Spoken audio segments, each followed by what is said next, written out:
Welcome to session 8 of our class on Biblical Worldview 1. We are in chapter 2, continuing our discussion of the covenant. Now, the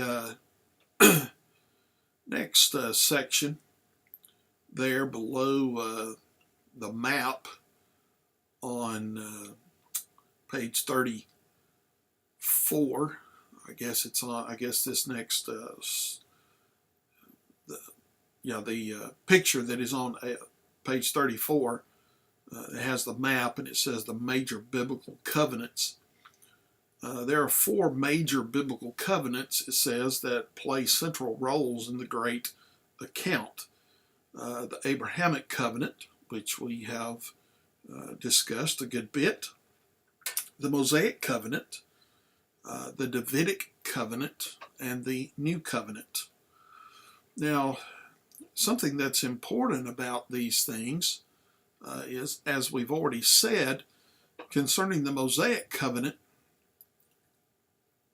the Jews, or the Israelites, were the only ones that were ever under that.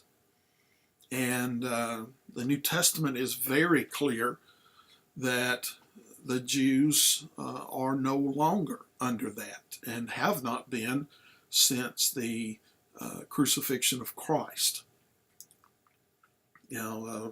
Paul in Romans deals with that a good bit, especially in the first, 7 verses of Romans chapter 7. He deals with it in Galatians. The writer of Hebrews is very clear in several passages, speaking of the fact that the old covenant has been done away. But as far as the covenant with Abraham and the covenant with David, those covenants are actually still in force, you might say, along with and within, actually, I guess is the way you would say it, within the new covenant. Because, or at the very least, the Abrahamic covenant is fulfilled in the new covenant, and the Davidic covenant is fulfilled in the new covenant. Because, again, the covenant with Abraham had to do with in your seed, all the nations of the earth will be blessed. That is, Israelite and Gentile. Okay? Whereas the Mosaic covenant was only for the Israelites, the Abrahamic covenant was for everybody. That it would one day include everyone. Now, one other thing that we need to understand is that even during the Mosaic covenant, someone could make the decision to become a part of the Mosaic covenant, and thus become a part of the Israelite people and the Israelite religion. If you can look at least one example that I can remember off the top of my head, and that is Rahab. Rahab was allowed to become a part of the people of God. And then there is also Ruth. Ruth was a Moabite, but she is either the grandmother or the great-grandmother of David, King David, and she's also therefore she's also in the lineage of Christ. So people from outside of Israel could be a part of the Mosaic covenant, and therefore they became part of it when they wanted to. But generally, or let me put it this way, they didn't have to become a part of the Mosaic covenant in order to be saved. Okay? Because in Romans chapters 1 and 2, it's very clear that the Gentiles had a law unto themselves. That is to say, they had a law of the conscience, which either, as Paul puts it, either accused them or excused them. That is to say, if their conscience told them it was wrong, then it was wrong. Now, this is not a situation where, well, if it's wrong to you, it's wrong to you. If it's right for you, it's right for you, and we don't have to follow the same thing all the time. No, this was a law that God had put in the conscience of humankind, and they were to follow that. In addition, the Davidic covenant is fulfilled in the new covenant, in that Christ, the seed of David, is reigning on David's throne right now. There's not going to be a future earthly kingdom. There are several places in the scripture that speak against that. There's not going to be a 1,000-year reign on earth, in Jerusalem, on the throne of David, over a physical kingdom and a physical army. That's just not taught in scriptures. The only mention to a 1,000-year reign is in the book of Revelation. And when you study the book of Revelation, you'll understand that it's apocalyptic literature, and you can't take the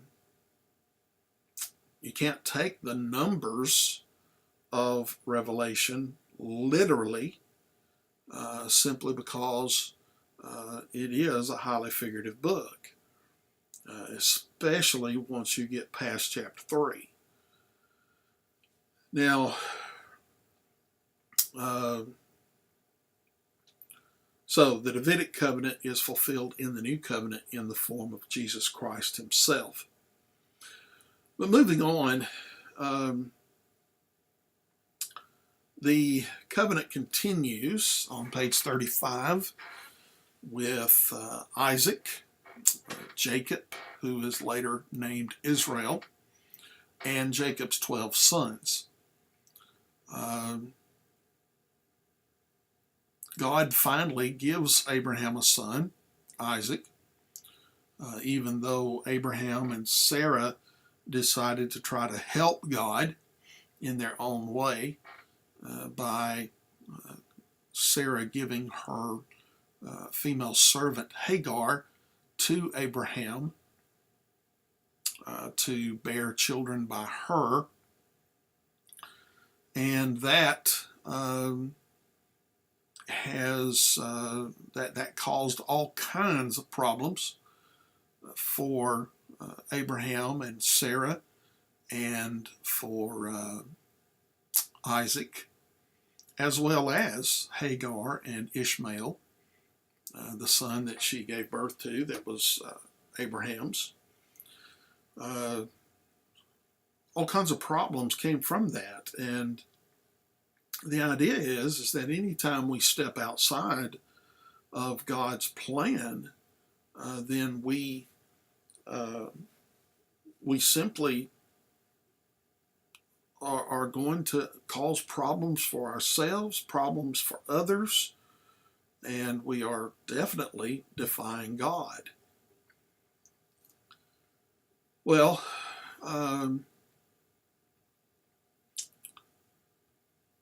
it says, when Isaac grows up in fulfillment of his promise to Abraham, God continues the covenant relationship with him, reaffirming it clearly and restating the core elements of the covenant. the land, the numerous descendants, and the blessing.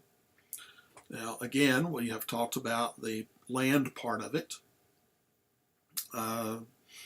as being fulfilled later in the book of Joshua, there at the end of it, where it says that all the promises that God made to Israel were fulfilled. Not one of his promises failed. Okay. And the numerous descendants is first, has its first meaning in the descendants of Abraham in the form of the people of Israel, but then the spiritual children of Abraham that Christians are today, faithful, obedient Christians being children of Abraham by faith. Okay, or that's the numerous descendants, and then the blessing upon Abraham and his descendants, those who would follow after him. I think we could definitely say that it also applies to the spiritual children of Abraham, in that God has said that he will bless us. Now, that doesn't mean he's going to give us everything we've ever wanted, but it means he's going to take care of us. And when we do go through rough times, when we have tragedies happen to us, God has promised to be right there, ready to hold us up and strengthen us and carry us through if we will only keep our faith in him. Now, as part of the covenant reaffirmation with Isaac, the authors say that God also reveals a few new nuances of the relationship that will echo throughout the rest of the Bible. First of all, God chooses to identify himself from within the covenant context, declaring, "I am the God of your father Abraham." Now, we will see this identifying characteristic of God repeated over and over throughout the Old Testament. Second, God says to Isaac, "I will be with you." This is a promise of God's presence. Recall that Adam and Eve enjoyed God's presence in the garden back at the beginning of the narrative, but they lost that wonderful privilege when they disobeyed God and were expelled from the garden. So, again, they had that perfect fellowship with God and that face-to-face direct fellowship.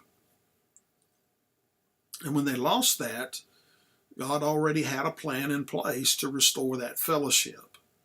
And that's exactly what he's doing through Abraham and his descendants, to bring the Christ into the world at the proper time, so that a way could be made to have full fellowship with God again. And the complete fulfillment of that, as we have said, is going to be in heaven itself. Now, so as part of the covenant, God has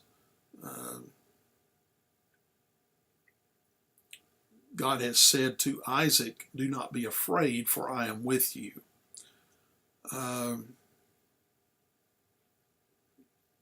As he says there, as the authors say, God's presence as a sign of, he says this is one of the most spectacular benefits of being in relationship with God.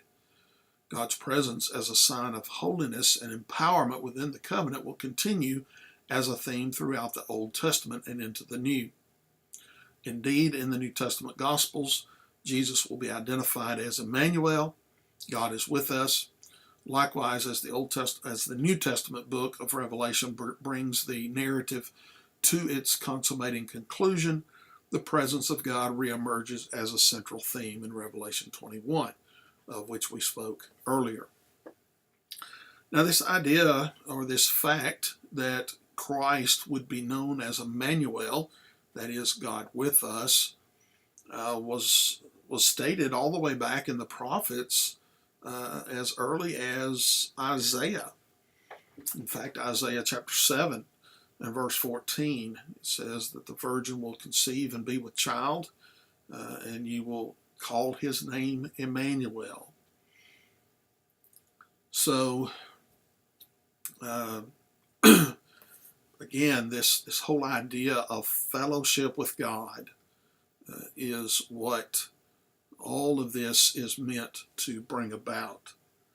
Now, Jacob, or as we said later, his name was changed to Israel. Isaac has two sons, Esau and Jacob. And even though Jacob is the younger of the two, he's chosen by God to be the one through whom the covenant continues. And God reaffirms this twice in Genesis 28 and Genesis 35. As part of God's reaffirmation of the covenant to Jacob, God changes his name to Israel. And in the book of Exodus, Jacob's descendants will be formed into a nation, and they will take the term Israel as their national name. Now, the idea of Jacob being chosen before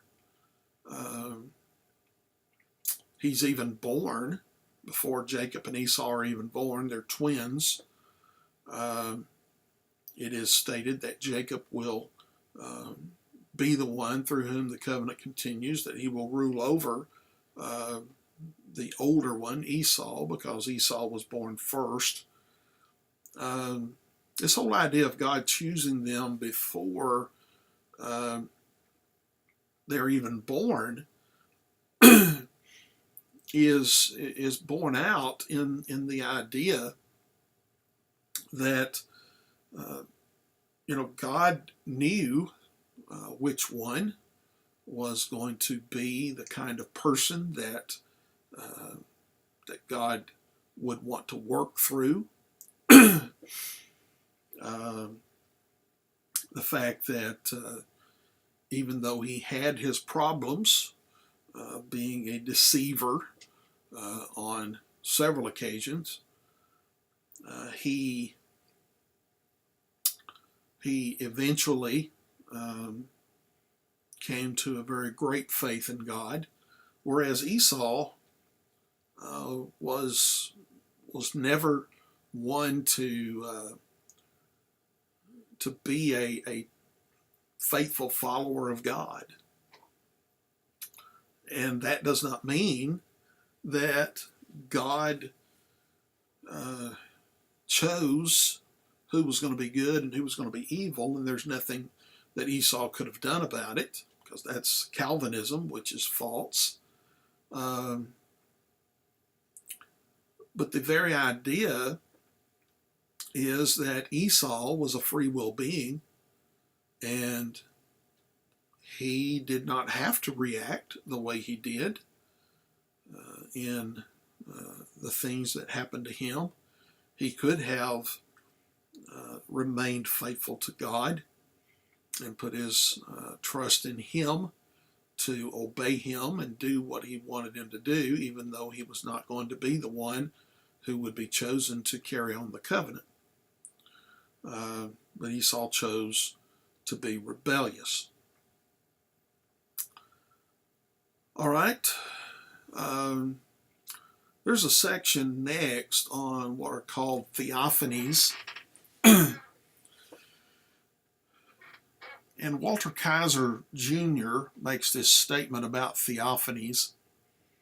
Even more startling was the fact that the Lord himself appeared to these men in what has subsequently been called a theophany. The reality of the living God's presence underscored the importance and authenticity of his words of promise, comfort, and direction. These appearances, also known as epiphanies, brought humanity, God, and his purposes for men and women into a very close nexus. All three patriarchs experienced the impact of God's presence on their lives. In Genesis 12 and 17 and 18, God appears to Abraham And then I believe it's chapter 26 where he appears to Isaac. And then in chapter 35 where he appears to Jacob. But it says each appearance of God marked a major development in the progress of revelation as well as in the lives of these men. There he would again bless them, rename them, or send them on a mission that carried with it major consequences for the patriarchs, if not for the whole scheme of theology to follow. So theophanies are where God takes on, at least in a couple of cases, human flesh, and he presents himself to these people, these three men, and it is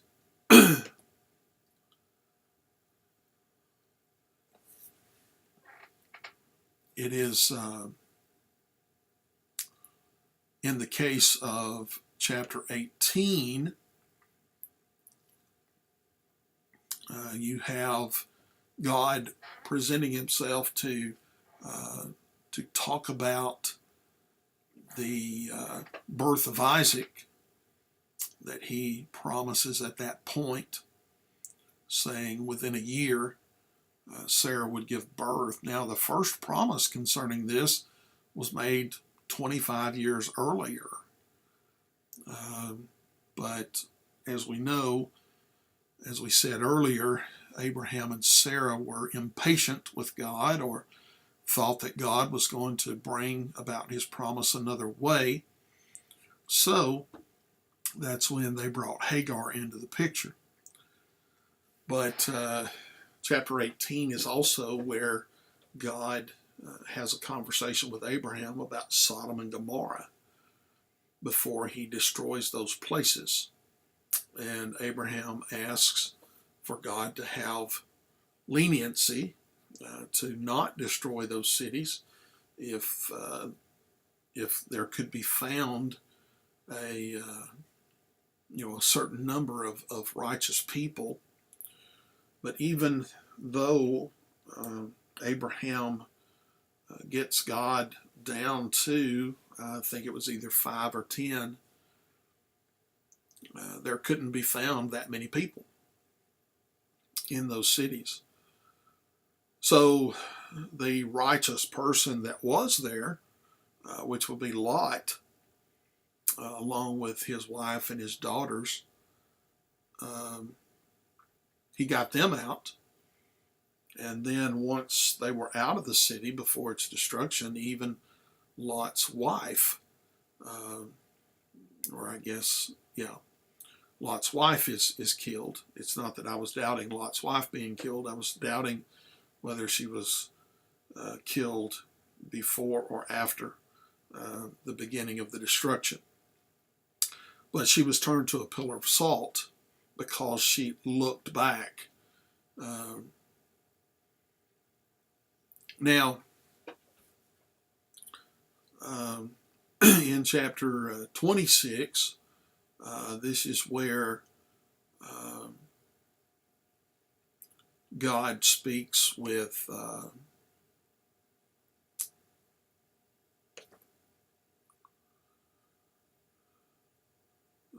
Isaac, and speaks to him and telling him not to go down into Egypt because of a famine that's in the land. And again, reiterating the promise to him in starting in verse 3. He says, "Sojourn in this land, and I will be with you and bless you, for to you and to your descendants I will give all these lands, and I will establish the oath which I swore to your father Abraham. I will multiply your descendants as the stars of the heaven, and will give your descendants all these lands, and by your descendants all the nations of the earth shall be blessed, because Abraham obeyed me and kept my charge, my commandments, my statutes, and my laws." So again, Genesis 26 is speaking to Isaac. And then in Genesis 35 is when God is speaking to Jacob. And again, he reiterates the covenant there, beginning in verse 9. Then God appeared to Jacob again when he came from Padanaram, and he blessed him. God said to him, "Your name is Jacob. You shall no longer be called Jacob, but Israel shall be your name." Thus he called him Israel. God also said to him, "I am God Almighty. Be fruitful and multiply. A nation and a company of nations shall come from you, and kings shall come forth from you. The land which I gave to Abraham and Isaac I will give to you, and I will give the land to your descendants after you." So, in these three passages, again, or actually in the case of Abraham, 3 passages, and then 2 more passages for Jacob and Isaac, God gives the covenant again. But again, the point of this paragraph is that God brings himself. He comes in fleshly form to, at least in the case of Abraham, to speak to him about these things, about Sodom and Gomorrah and the birth of Isaac. Well, going on, Jacob is blessed with 12 sons. And I want to point out something here about the PowerPoint that will be, let me pull it up here.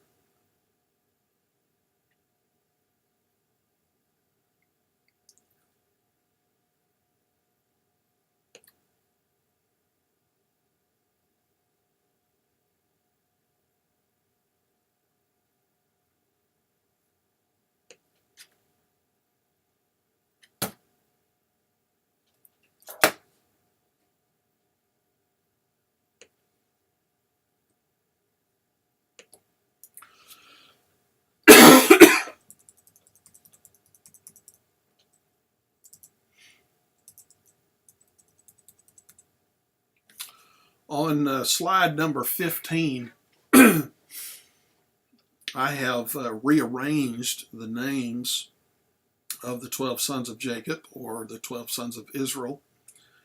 And I've rearranged them in an order that I learned them, that you might be able to memorize them yourself if you want to.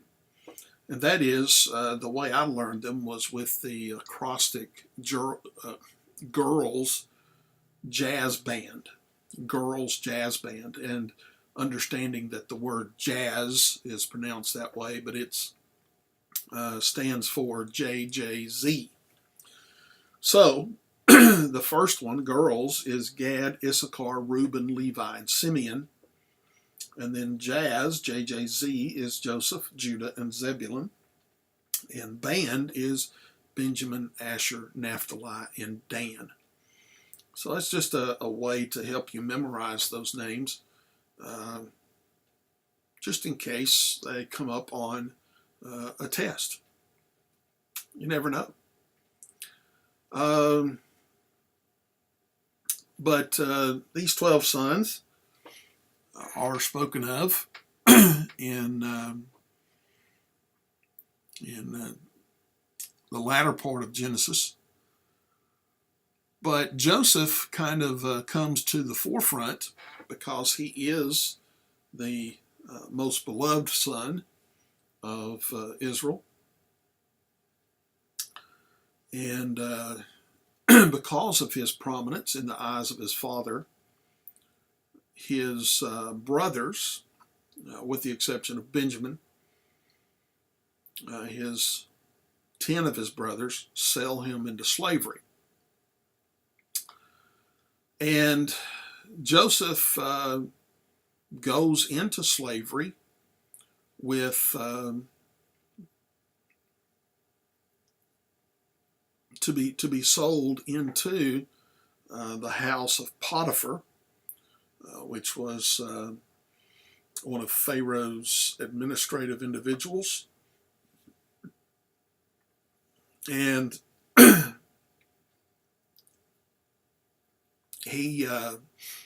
Joseph receives, as is pointed out in this paragraph, the blessing of God from the idea, again, that in Genesis 12:3, God told Abraham, I will bless those who bless you, and whoever curses you, I will curse.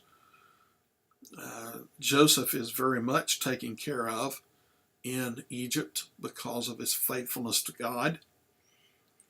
But on the other hand, the family of Jacob, who are still in the land of Canaan, including Joseph's brothers who had sold him into slavery, suffer the devastating effect of the famine. And therefore, they are receiving their just deserts, even though the righteous, such as, again, Israel and Benjamin, have to suffer along with them. They themselves are suffering because of the way they treated their brother, or at least that's our speculation. Nothing is stated in the text stating that particular point. But when Joseph's brothers come down into Egypt to buy grain because of the famine, they end up encountering their brother, who is now second in the kingdom, just below Pharaoh. And on the first few visits, Joseph does not disclose himself to his brothers, but he eventually does, and it frightens them. They think that he is going to take revenge, but Joseph doesn't do that. He forgives his brothers, and the family is restored. So as Genesis ends, Israel and his family are in Egypt, enjoying the blessings that are available to them because of Joseph's status. And Joseph's two sons, Manasseh and Ephraim, will take their place alongside the other 11 sons of Jacob as family leaders from whom entire tribes will develop. And at the end of the book, just before Joseph dies, he reminds the family to cling to the Abrahamic promises, stating, God will surely come to your aid and take you up out of this land to the land he promised an oath to Abraham, Isaac, and Jacob. Now, again, this statement, as they say, is in Genesis chapter 50 and verse 24. But this goes all the way back to Genesis chapter 15 and the fact of God's promise to Abraham, where he says in Genesis 15, starting in verse 13, God said to Abram, know for certain that your descendants will be strangers in a land that is not theirs, where they will be enslaved and oppressed 400 years. But I will also judge the nation whom they will serve, and afterward they will come out with many possessions. As for you, you shall go to your fathers in peace. You'll be buried at a good old age. Then in the 4th generation they will return here, for the iniquity of the Amorite is not yet complete. So Joseph is a part of the first generation that goes into Egypt, along with, his other brothers. And if you go to, I believe it's Exodus chapter...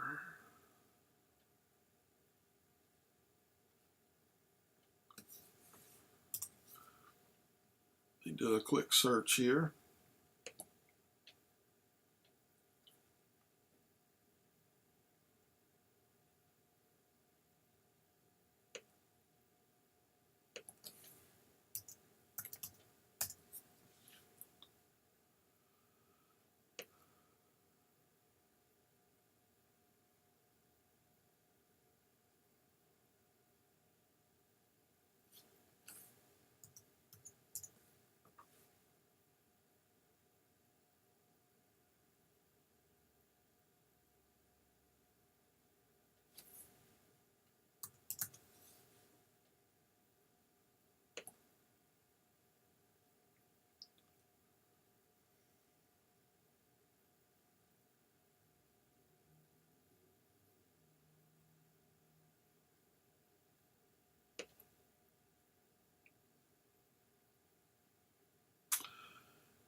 In Exodus chapter 6,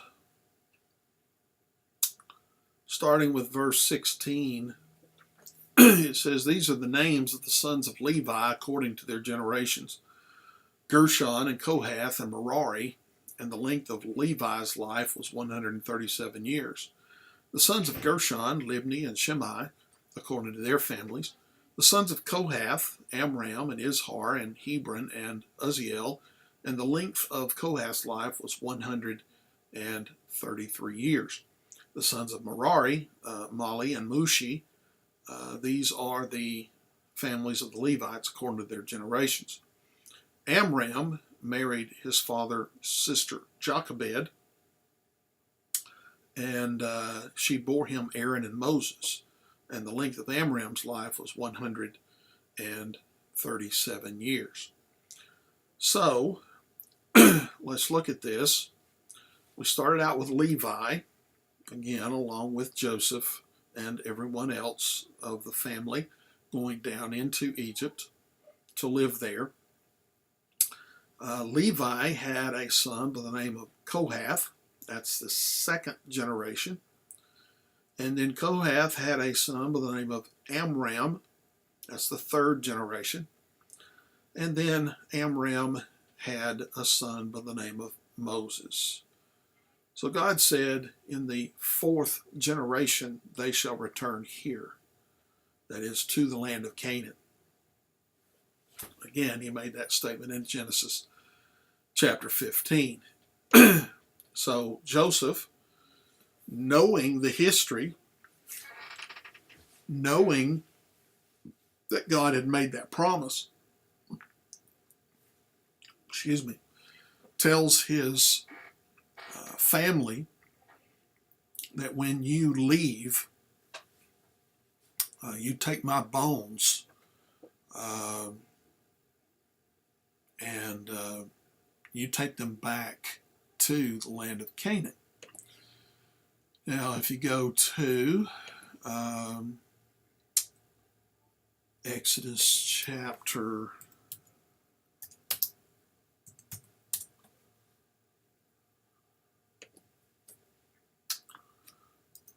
let's just do it this way. In Exodus chapter 13, when the children of Israel are leaving Egypt, let's just start with verse 17. It says, "Now when Pharaoh had let the people go, God did not lead them by the way of the land of the Philistines, even though it was near, for God said the people might change their minds when they see war and return to Egypt. Hence God led the people around by the way of the wilderness to the Red Sea, and the sons of Israel went up in martial array from the land of Egypt. Moses took the bones of Joseph with him, for he had made the sons of Israel solemnly swear, saying, God will surely take care of you, and you shall carry my bones from here with you." So, the promise of Abraham, the promise made to Abraham by God in the fourth generation, your people will return here. In the fourth generation is Moses, and based upon the promise of God that in the fourth generation they shall return here. Joseph made the promise, made the statement, you must take my bones with you when God releases you, when God takes you back to Canaan. And, the writer of Hebrews makes a comment on this in chapter 11, where in verse 22 of Hebrews 11, it says, by faith Joseph, when he was dying, made mention of the exodus of the sons of Israel and gave orders concerning his bones. So, this whole thing of, this idea of God's promise, the fulfillment of that promise, Joseph knowing that promise would be fulfilled and giving orders concerning his bones, and then the Hebrew writer making mention of that in the chapter that we call the Hall of Fame of Faith. This is significant, that these things are important enough to be spoken of and shown that there is a thread moving through this whole tapestry that our authors call a story, or the great story we call a narrative or an account. But not just one thread concerning Joseph, but many threads. You just look through this whole chapter in Hebrews chapter 11. This, by faith we understand that the worlds were prepared by the word of God, so that what is seen was not made out of things which are visible. That's verse 3. By faith Abel offered to God a better sacrifice than Cain. Verse 5, by faith Enoch was taken up so that he would not see death. Then by faith Noah, being warned by God about things not yet seen, prepared an ark. By faith Abraham, when he was called, obeyed by going out to a place which he was to receive as an inheritance. And on and on and on we go, all the way down to verse 31, where the last one mentioned is Rahab the harlot, where she had welcomed the spies in peace, and she did that by faith. And then, the writer says, and what more shall I say? For time will fail me if I tell of Gideon and Barak, of Samson, Jephthah, of David and Samuel and the prophets, who by faith conquered kingdoms, performed acts of righteousness, obtained promises, shut the mouths of lions, quenched the power of fire, escaped the edge of the sword, from weakness were made strong, became mighty in war, put foreign armies to flight. And he goes on and on through the end of the chapter concerning those who went before and their faith. Huge connections. And that's what's next in our chapter on page 37. Let's review where we are in the great narrative. That is on the second point, the covenant. And when we began with chapter 1, we started with the fact that God had created the world in a perfect state. There were no problems. There was no sickness or death or dying. And they had perfect and complete fellowship with God. But starting with Adam and Eve and continuing through several events through Genesis chapters 3 through 11, sin enters the world, and many things start to go wrong. Adam and Eve are expelled from the garden. Abel is killed. The wickedness of man brought on a flood, a worldwide flood. And then finally God confused the languages of the people and scattered the people from the Tower of Babel. Therefore, we went from creation to crisis. But now, God is beginning to reveal his plan in Genesis chapter 12 and onward to his plan to bring mankind back into fellowship with him for those who choose to do so. And the covenant with Abraham is the beginning of the solution to the problem of sin and rebellion. And they say it is with this covenant that God's wonderful plan of salvation begins to unfold. Indeed, the covenant with Abraham will drive the account throughout the Old Testament and into the New Testament, where it will find its ultimate fulfillment and consummation in Jesus Christ, being the seed through which all nations of the earth will be blessed.